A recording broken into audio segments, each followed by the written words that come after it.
அனைவருக்கும் வணக்கம். இன்னைக்கு வீடியோவில் என்ன பார்க்க போகிறோம் அப்படின்னா, வருஷத்தில் 2 நாள் கண்ணை மூடிட்டு நம்ம நல்ல காரியங்களை செய்யலாம் அப்படின்னு சொன்னால், அது நம்ம வாழ்க்கையில் நிறைய லாபங்களை கொடுக்கும், நிறைய பண வரவு கொடுக்கும். புது விஷயங்கள் அப்படின்னு பார்த்தீங்கன்னா இந்த 2 நாளில் துவங்கலாம் அப்படின்னு சொல்லுவாங்க.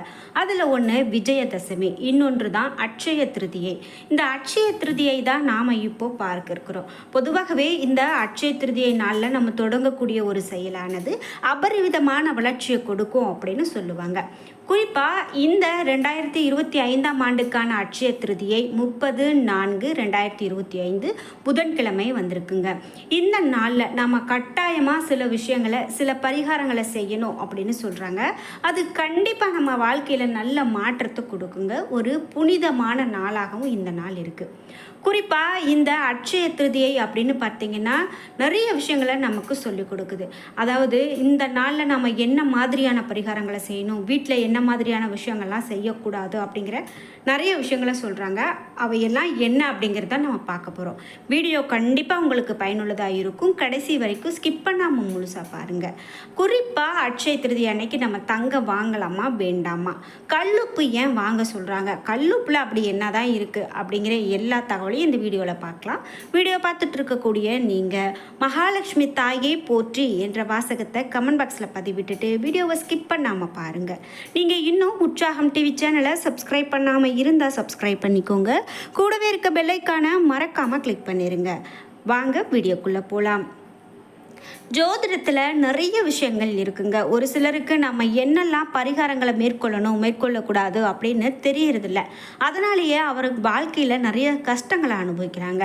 அப்படி உங்கள் வாழ்க்கையில் நீங்கள் என்ன மாதிரியான பரிகாரங்களை மேற்கொண்டால் வாழ்க்கை சிறப்பாக இருக்கும், இப்போ நீங்கள் பட்டுட்டு இருக்கக்கூடிய கஷ்டங்கள் எல்லாம் நல்லபடியாக மாறணும் அப்படின்னு சொன்னால், இந்த வீடியோவுக்கு கீழே டிஸ்கிரிப்ஷனில் வராகியம்மன் ஜோதிட நிலையத்தின் தொலைபேசி எண் கொடுத்துருக்கேன். அந்த எண்ணுக்கு தொடர்பு கொண்டு பேசி பாருங்கள். கண்டிப்பாக உங்கள் வாழ்க்கையில் இருக்கக்கூடிய எல்லா கஷ்டங்களுக்கும் சரியான தீர்வு கிடைக்கும். சரி, நாம் இப்போது அட்சய திருதியை பற்றி பார்த்துட்ருக்கோம். இந்த அட்சய திருதியை அப்படின்னு பார்த்தீங்கன்னா குறிப்பிட்டு இந்த நாளில் பயிறு, பருப்பு இது போன்ற வகைகளை வாங்கிறது ரொம்ப அதிர்ஷ்டமாக சொல்கிறாங்க. முக்கியமாக இவை செல்வம் மற்றும் செழிப்பினுடைய அடையாளமாக கருதப்படுதுங்க. மேலும் நீரில் ஊற வைத்து அதை பெரிதாக வீங்குவதால் அட்சய திருதியை நாளில் நாம் இதை வாங்கி சமைக்கும்போது வீட்டில் செல்வம் பெருகும் அப்படின்னு ஒரு நம்பிக்கை இருக்குது. அதே போல் ஒற்றை கண் தேங்காய், இது மிகவும் அரிதானதுங்க. இந்த வகை தேங்காய் அதிர்ஷ்டத்தை மற்றும் செல்வத்தை ஈர்ப்பதாக கருதப்படுது. இந்த ஒற்றை கண் தேங்காய் வீட்டில் இருந்தால் அந்த வீட்டில் கண்டிப்பாக லக்ஷ்மி தேவியினுடைய அருள் முழுமையாக கிடைக்கும். மேலும் தேங்காய் வீட்டில் இருக்கக்கூடிய பண பிரச்சனைகளை போக்கி செல்வத்தை அதிகரிக்கக்கூடியது அப்படின்னு சொல்லலாம். இதே போல் இந்து மதத்தில் மஞ்சள் மற்றும் கல்லுப்பு இது ரொம்பவே மங்களகரமான பொருட்கள் அப்படின்னு சொல்லலாம். இந்த ஒரு விசேஷம், எந்த விசேஷம் நடந்தாலும் சரி, இந்த 2 பொருட்களும் அவசியமாக அந்த விசேஷத்தில் இடம் பெற்றிருக்கோம். அப்படி இந்த 2 பொருட்களும் லக்ஷ்மி தேவி வாசம் செய்கிறாள் அப்படின்னு சொல்கிறதால தான் இவ்வளவு முக்கியத்துவம் கொடுக்குறாங்க.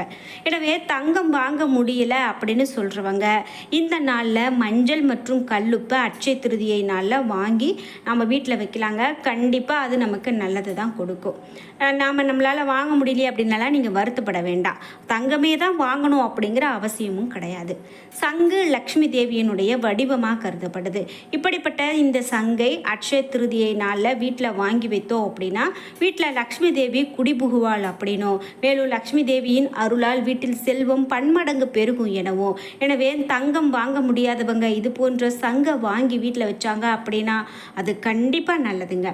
அதே போல் வீட்டில் நல்ல அதிர்ஷ்டமும் செழிப்பும் இருக்க வேண்டும் அப்படின்னு விரும்புகிறவங்க அட்சய திருதியை நாளில் ஸ்படிக ஆமையை வாங்கி வீட்டுக்குள்ளே கொண்டு வருவாங்க. சாஸ்திரத்தில் ஆமை ஒரு செழிப்பையும் அதிர்ஷ்டத்தையும் ஈர்க்கக்கூடிய ஒன்றாக கருதப்படுது. எனவே நம்ம வீட்டில் செல்வம் பெருக இந்த வகையான ஆமையை வாங்கி வீட்டில் வைக்கிறது நிறைய பேருக்கு கொண்டு இருக்கக்கூடிய பழக்கமாக இருக்கும். நம்ம இதை பார்த்துருப்போம். மேலும் இந்த அட்சய திருதியை நாளில் இன்னும் வேறு என்னென்ன விஷயங்கள்லாம் சொல்லப்படுது அப்படின்னு பார்த்தீங்கன்னா, குறிப்பாக இந்த நாளில் நம்ம வீட்டில் ஒரு பரிகாரங்கள் செய்வது ரொம்ப நல்லது. அது கண்டிப்பாக எதிர்மறையான சக்திகளை நீக்கி நேர்மறையான ஆற்றலை கொண்டு வரும் அப்படின்னு நம்பப்படுது. எதிர்மறை சக்திகளை நீக்குதல் அப்படின்னு பார்த்திங்கன்னா, கல்லுப்பு எதிர்மறை சக்திகளை உறிஞ்சி நம்ம வீட்டில் நேர்மறையான சூழலை உருவாக்கும். அதே போல் நல்ல ஒரு அதிர்ஷ்டத்தை கொடுக்கும். கல்லுப்பு நல்ல அதிர்ஷ்டத்தை ஈர்க்கிறது என்றும் இல்லத்தில் செல்வ செழிப்பை கொண்டு வரும் அப்படின்னும் நம்பப்படுறதால நம்ம வீட்டில் கல்லுப்பு வாங்கி வைக்கிறது ரொம்ப நல்லதுங்க. குறிப்பாக அட்சய திருதியை நாளில் வாங்கி வைக்கலாம். இதே போல் கல்லுப்பு வாங்குவது நம்ம வீட்டில் நல்லிணக்கம் மற்றும் சமநிலையை ஏற்படுத்தும் அப்படின்னு நம்பப்படுறதால நீங்களும் கண்டிப்பாக இந்த அட்சய திருதி அன்னைக்கு கல்லுப்பு வாங்கி பயன்படுத்துங்க. கண்டிப்பாக உங்கள் வீட்டில் தங்கம் சேரும், செல்வம் சேரும் அப்படின்னு சொல்லலாம். நீங்கள் அப்படி வாங்கக்கூடிய பழக்கம் இருக்குது அப்படின்னு சொல்கிறவங்க மறக்காமல் கமெண்ட் பாக்ஸில் பதிவிட்டுருங்க. வழிபாட்டினுடைய முக்கிய பங்கு அப்படின்னு பார்த்தீங்கன்னா, அட்சய திருதியை நாளில் கல்லுப்பு வாங்குவது ஒரு வழிபாட்டு பொருளாகவே கருதப்படுதுங்க. அதே போல் இந்த நாளில் நல்ல அதிர்ஷ்டம் மற்றும் செல்வ செழிப்புக்காக கல்லுப்பு வாங்குறது பார்த்தோம். கல்லுப்பை பூஜை அறையில் வைத்து விளக்கு ஏற்றி வழிபடுவது நன்மையை கொடுக்கும். கல்லுப்பு வாங்குவது நம்ம வீட்டிற்கு நல்லிணக்கம் மற்றும் சமநிலையை ஏற்படுத்தும் அப்படின்னு பார்த்தோம். அதே போல் குறிப்பாக இந்த நாளில் இன்னும் நம்ம வேறு என்ன மாதிரியான விஷயங்கள்லாம் கடைபிடிக்கலாம், பரிகாரங்களாக என்ன சொல்கிறாங்க அப்படின்லாம் பார்த்திங்கன்னா, நாம் வேலை செய்யக்கூடிய இடத்திலோ வீட்டிலோ உறவினர்களுடைய வீட்டிலோ எங்கு வேண்டுமானாலும் நம்ம இந்த பரிகாரங்களை செய்யலாங்க. நாம் முக்கியமாக கவனிக்க வேண்டியது நேரம் மட்டும்தான். குறிப்பிட்டு இந்த அட்சய திருதியை நாளில் நாம் குறிப்பாக காலை 6 மணியிலிருந்து 7 மணி, அதாவது சுக்கிரஹோரை அப்படின்னு சொல்லுவாங்க. அது வெள்ளிக்கிழமையில் வந்தாலும் சொல்லப்படுது. குறிப்பாக இந்த நேரத்தில் நாம் காலையில் வழிபாட்டை தொடங்குறது நல்லது. அதே போல் இந்த அட்சய திருதியை நாளில் இரவு 8 மணிலேருந்து 9 மணிக்குள்ளார சில பரிகாரங்களை செய்யலாம். அதில் 3 நேரத்தில் ஏதாவது ஒரு நேரத்தை நம்ம அதாவது காலை, மதியம், இரவு, இந்த 3 நேரத்தில் ஏதாவது ஒரு நேரத்தை தேர்ந்தெடுத்து நம்மளுடைய மனதை ஒருநிலைப்படுத்திக்கிட்டு அடுத்தடுத்ததாக உடையதாக நல்ல பச்சை நிறத்தில் இருக்கக்கூடிய ஏலக்காயாக பார்த்து 6 ஏலக்காய்களை எடுத்துக்கலாங்க.